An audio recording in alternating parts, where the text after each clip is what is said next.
Can we believe it is the end of the month? It is the end of the month of July 2025. So you know what that means. It's time for the top 5 fragrances of the month. These were the fragrances that brought me the most joy, that I wore, that spoke to me, and they just fit the mood of July for me. Let's get into it. Welcome back to the channel, everyone. The SANTAMARIA, yes, top 5 fragrances of the month. As always, lipstick of the day today, everyone.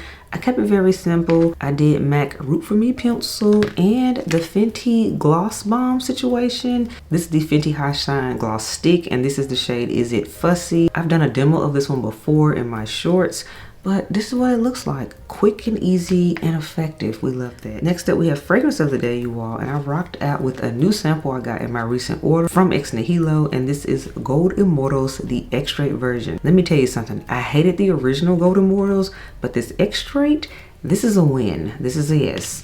As always, everything I discussed today, as well as everything on my face, will be down in the description box below, so you do not have to ask questions about it. And now let's get into these top 5 fragrances for the month. In the number 5 spot, this one was a blind buy. So yeah, we took a little bit of a risk here. It finally became available here in the United States, and I hopped on it. This is from the house of Creed, you all, Creed's Fragaria. This one was so hard to get at one point, so when I saw it, I snagged it. Yes, yay Maxaroma. We appreciate you all for that and having a deal. We love that. So you all, with Creed's Fragaria, we have notes of bergamot, Timor pepper, we have pink pepper, we have mandarin in the top, and then you all in the heart we have strawberry, orris butter, and violet accord, and then in the base we have patchouli, fir balsam, pink praline, and then we have vetiver and cedarwood. Do you know, for the longest it was even hard to get the notes for this scent, so they finally have the full note breakdown on here. That's why I had to share it with you all, because I have gotten questions about Creed's Fragaria. So you all, this one for me, really for me, this is a strawberry and a violet scent, just point blank period. It's kind of soft, it's kind of buttery. That's what the orris is coming in here. But I don't really get the other notes they have listed. This one is a very simple fragrance. 100% Creed's Fragaria was an easy reach for summer. This is a summer scent through and through. When I do this dedicated review, I'm gonna reiterate that. This one is a lighter wear too, but it was lighter. But here's the thing, every time I wore this scent, I got compliments. Somebody noticed it. That goes to say, only fragrances that are loud and super beast mode and things are the only ones to get noticed. That is so not true. Sometimes it's your quieter scents, your softer scents that are just as effective. And in this heat wave we've had in the month of July and things, Fragaria actually fit the bill where it still gave me perfume feel, but it didn't do too much where it choked me and others out around me, and in fact it was deemed pleasant. So I have to say I really enjoyed this one. Yeah, this one had to be the number 5 spot. This was an easy reach, and it brought others joy too around me, so we love that. And that again in the number 5 spot is Creed's Fragaria. In the number 4 spot, this one should be no stranger to the channel at all at this point, and this is from Stephane and this is God of Fire. You all know I've been rocking out with this one. I really have enjoyed it. This has been a summer scent staple for me. It's going to be in my summer faves for 2025. I can already tell you that right now. But on this list is in the number 4 spot. So with God of Fire, y'all, notes of mango, lemon, pink berries, and ginger. And then we have blue cumin, jasmine, and dry woods in the middle. And then you all in the base, we have oud, nacremoth, musk, and amber in here. But this is a mango fragrance. But y'all knew that. Mango, ginger, lemon. It's all about the top notes for me. The oud in here really isn't pronounced. This is one of those fragrances I wore for me. This one brought myself a lot of joy. Now I gotta say, I don't really get a lot of compliments with God of Fire. But again, this is one that I wear for myself. I'm a fragrance enthusiast first and foremost. And I'm going with what I want to wear, whether I get a compliment or not. And this is one of those fragrances. But for me, it was a number 4 spot. I found myself reaching for it. It brought me joy. It made me happy in the month of July. So that's why it had to be on the list. That again is Stephane Humbert Lucas, God of Fire, you all. Full dedicated review is already up, or if not, it should be going up sooner rather than later because it's already filmed. In the number 3 spot, you all, super excited about this one.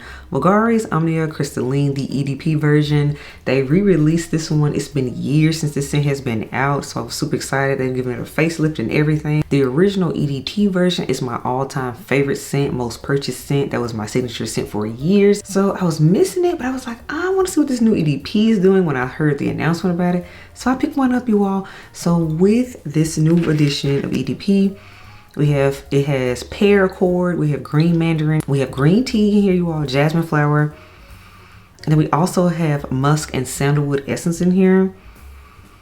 There's a lotus accord in this fragrance. This right here is so clean and fresh and calming because of the tea and the lotus note in here. I've started to discover you all this summer that I really like the note of lotus flower because it just gives something like a creamy texture to me, in my opinion. Beautiful, well done floral, but most important, this one is soft and elegant.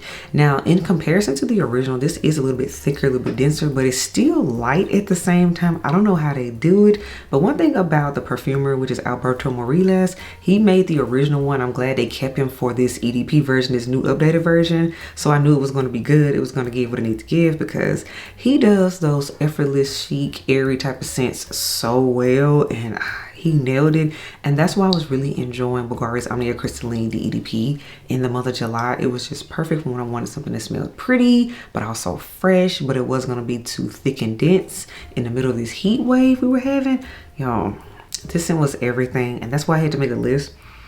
So in the number 3 spot, you all, we have Bvglari's Omnia Crystalline EDP. So happy about this scent, and it brought me so much joy and a little bit of nostalgia too. In the number 2 spot, this one really surprised me, you all. Wow, like why did nobody tell me that PHLUR was hidden like this? In the number 2 spot, you all, we have Missing Person. You all know I did my PHLUR haul months ago, and I was like, okay, Missing Person, whatever. This scent is everything in the summertime, especially in hot weather, heat wave, humid weather that we have had. This is everything. I see why on their website they have it listed as a bestseller. Completely agree. I understand. So with Missing Person, we have Skin Musk, we have Bergamot Nectar, we have Sheer Jasmine in the top, y'all.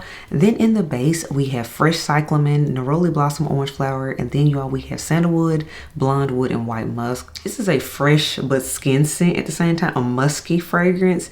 Wow. This scent, we just want to smell clean and fresh and almost borderline more so soap, but musky and not too perfumey. That was this scent, y'all. I love this. Why do y'all tell me Missing Person was this good? The way the musk is done in here is not too overwhelming. It's kind of sheer, but I can still smell it. And by the way, this one held up longer than I thought it would. This one did go the distance, so I'm pleased to say that too.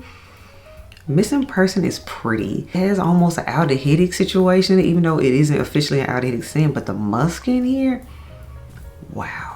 I am going to continue to wear Missing Person. Missing Person to me is one of those fragrances you wear on an airplane when you're traveling or to the doctor's office or something like that.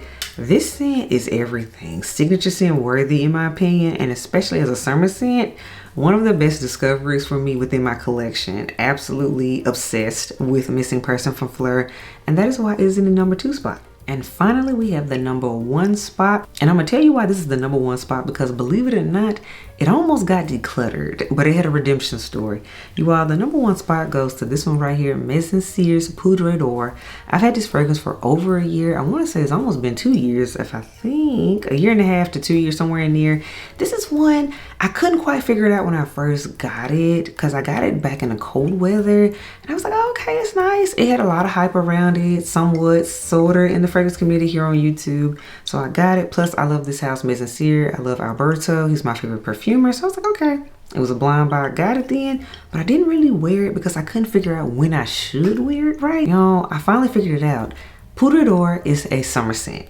And it finally clicked this summer and I fell in love with it. So that's why it's number 1. So you all, it has the top notes of tiara flower and paradisium. Then we also have jasmine in here. And then we have exaltone, musk, iris. And then in the base, y'all, we have sandalwood and vanilla.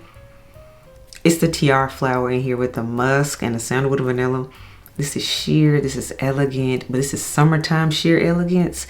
That's why I say it finally clicked, because again, I got it in the cold weather. I was like, it wasn't doing nothing for me then. I could barely smell it. Even in the springtime, it was like, because it was in the spring, I almost got rid of it, to be fair. But then I said, let me wear it in the summertime. Let me give it one last shot, y'all. Summer scent. Some scents need the heat. They need outdoors. This is one of those fragrances. This one leaves a beautiful trail in the hot weather, y'all. The tiara flower, the jasmine, it's pretty, it's elegant. It gets compliments. I feel pretty. Others think it feels pretty.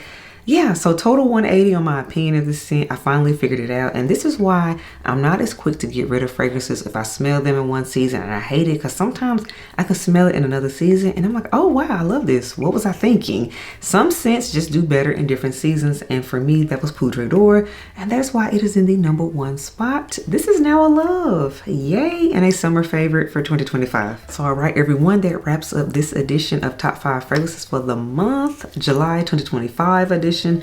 Let me know what you think. Also, elves, what were your top 5 fragrances of the month? I would love to know. Drop it in the comments below. I will read them and respond when I can. But until next time, elves, I will catch you on the next video. Bye.